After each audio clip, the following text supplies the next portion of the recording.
And hello, good people of the internet. It is I, Tommy Kelly, and this is Adventures in Woo Woo. And in this episode, I want to talk about gratitude and appreciation once again. What I've learned over this whole lockdown pandemic, I wonder what we'll call it in the future when we look back. The lockdown, possibly. What I've learned, the biggest lesson out of all of this is that old cliche, that old maxim of gratitude is key is actually the answer to all things. It's certainly the answer to my happiness and my mental health. The lockdown has been extremely kind to me. It's been one of the most profound experiences of my life. And apart from the whole kind of negative aspect of, like people dying and it being a pandemic and, that entire industry that is conspiracy that has added to the fear and the general kind of doom porn consensus or whatever. So there's a lot going on, but it's like, for me, apart from all that, it's been like wonderful. Like, it's been really nice. I've had my moments obviously, but mostly I haven't. Mostly I've been in a really good kind of a good place. If I feel safe and connected and loved and happy and want to be alive and very kind of in tune with the world, but I don't know, it's very hard to explain. And I think it all just comes down to this whole idea of being an awful lot more grateful for all the wonderful things that does exist, and all the, having a greater appreciation for all the things around me. And the thing I mentioned to Spud on one of the podcasts, one of the tasks, was that I made a conscious decision going into this that I was going to have a positive experience, and that has made all the difference. And there's an absolute testament to the idea that your choice and your decision and your attitude towards life massively colours the experience you will have. And that's not to say, because what I remember in the depths of my black days, my darkness and all of that it's just so easy to be grateful for the things around you. I know it's a lot harder than all that. And had I not gone through all the therapy, had I not gone through all the shadow work, all the introspection, all the journaling, all the different kind of courses before this lockdown, I'm pretty certain I would have had a terrible experience. Now, I don't know for sure, of course, but I don't think I would have handled it as well. I don't think I would have, I don't think I would have had a positive experience around it. I probably would have wallowed in it. I would have let it defeat me. I probably would have went full conspiracy in many ways, or I would have went down that rabbit hole, the doom porn, thinking the world was ending, or if the world wasn't ending, that it was something worse than that, as the conspiracies has been demanding we believe. So I know it's just not as easy when I say, gratitude is the key. Once there's a lot of work involved getting to the point where you're able to be grateful for the world and for your life and for tragedy and for trauma and for shitty relationships and shitty people and assholes and mistakes you've made and events that were terrible and all of these things that when you look at them in hindsight you can kind of choose to say, well, this is what it is. This is what my life is. And while not necessarily would go so far as saying I'm glad that's the way it worked out, this is the way it is, and this is who I've become out of it, and I'm okay with me. I kind of I like me now. I didn't for a long while, but I do. I like myself. And to be able to say that is a huge thing for me. Without trying to in some way laugh it off or, hide behind some sort of humour. Just to be okay with myself. It's an interesting thing that we have in Ireland. I'm not sure if the same vocabulary has been used elsewhere, but it's just the older and sick people are told that they have to cocoon, which is to stay at home but have people, deliver groceries to them.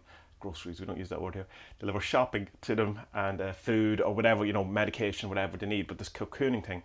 And it really feels to me like this entire kind of situation is a bit like a cocooning. I feel safe more than I ever have in my life. I feel there's no better expression for this than psychic energy or psychic babble or psychic chat, in the ether, in the air around us. That could be just purely that I'm not interacting with as many people, but I don't interact with an awful lot of people most of the time anyway.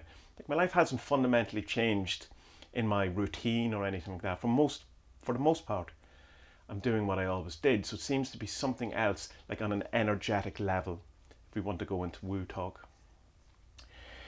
But it's just thinking over the different things and this whole idea of engaging with things I'm happy with. In the book, pronoia, which is wonderful, and I'm definitely going to be doing loads of videos about it because it's going to change my life. I can feel it already. Like just I have a good feeling about it. But it was just talking about this whole idea of that so much good happens that we don't give any kind of credit to at all. Like, like just down to having electricity, having a roof over your head, having a bed, having food. And I know not everyone has that, and but most people who are watching this probably have that. And even if you're not kind of in there as doing as well as me or whoever it is, then there's probably something that you could still focus on and that. And they're still obviously a bit sticky for me around that because it just kind of, something in that feels a bit, I don't know, Catholic guilty maybe on my behalf, that I still have, it still hits a nerve that for me to be thankful about and grateful about my life makes me feel guilty in some way. So that's something I have to work on because I don't think that's helpful. But anyway, it's just this idea that all of these things, that even so there's 1,000 good things has to happen every morning for you to have a bad morning. I think that's a lovely way of kind of looking, like the electricity still has to run, the water still has to run, the roof over your head still has to have not been blown away, the windows have not to be smashed, your bed didn't fall apart during the night, you didn't, self-combustion, you didn't go up in flames, loads of these things didn't happen. And we take an awful lot, at least I did, can't speak for anyone else, I took an awful lot of these things for granted. And one of my examples I always used to give my therapist was that when days are bad and something happens, it always comes down to, like, at some point the milk will spill, and that's just the tipping point. That's it, where it's, you're making coffee and the milk's gone everywhere and it's a nightmare. And I suppose a kind of a way to choose to not see it that way is go, at least you have milk, you have milk, you have a fridge, you have a number of things, good things in your life, good things going on, that unless you had them, you don't get, to spill the milk. And it's a trick, obviously, and this thing, but it's working for me. And it releases a kind of a joy in me that is I don't know, it's almost like a drug, it's like a high. But I think that's because I'm not used to it. I'm not used to serotonin. I don't know what it feels like. It makes me feel like I'm drunk or something, or in some way spaced out.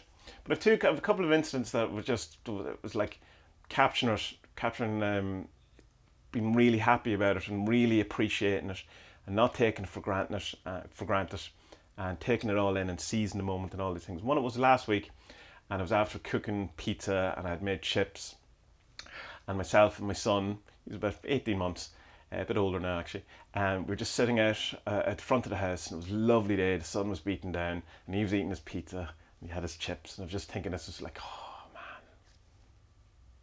wonderful. As you can see, a bit emotional about it now, but it's just like capturing that moment, just appreciating it, not letting it go, being aware in the moment how wonderful it was, and keeping that in my heart. It's the Tom Waits song, I'm going to take that with me when I go. Other things. Riggs the cat has decided now is the time that he will come and stay in my office. The original idea was, of course, that he was going to come into the office with me because he spent most of his time in the office when I was in the house.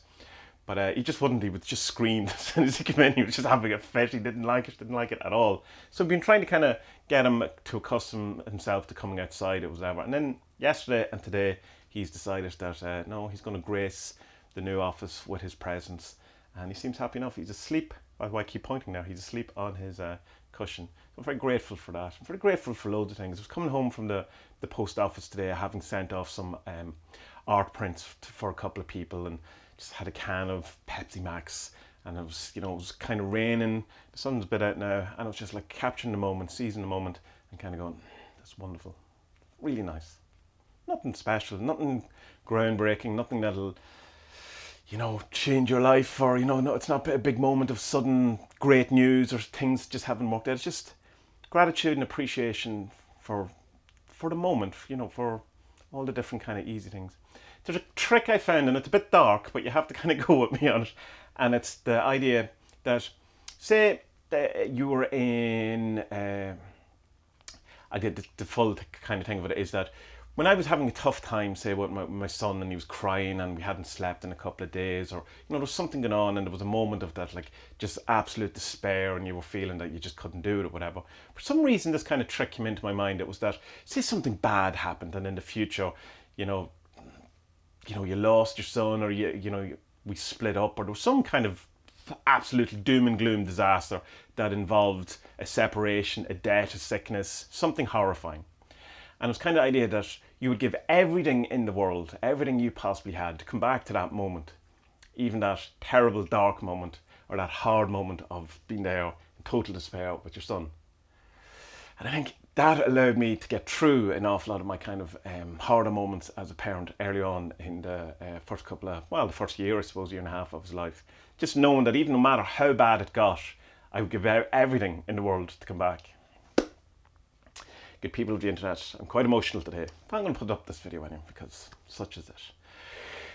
May you be grateful and appreciate of all the things that happen to you, big and small, in the world, and may the doom porn and the doom and gloom of the universe, while you can evaluate it and look at it and see it, may it not affect you. May you choose happiness and positivity and appreciation and gratitude over that. And it's not easy, and it's not our default setting, I don't think. And it's work, and it takes time, and it's something you have to cultivate. But if I'm a testament to anything, then it can be done, and it's so worthwhile doing, because it is proper life-changing stuff. So, good people of the internet, before I roar and cry like a baby boy, be well, and may your best days be ahead.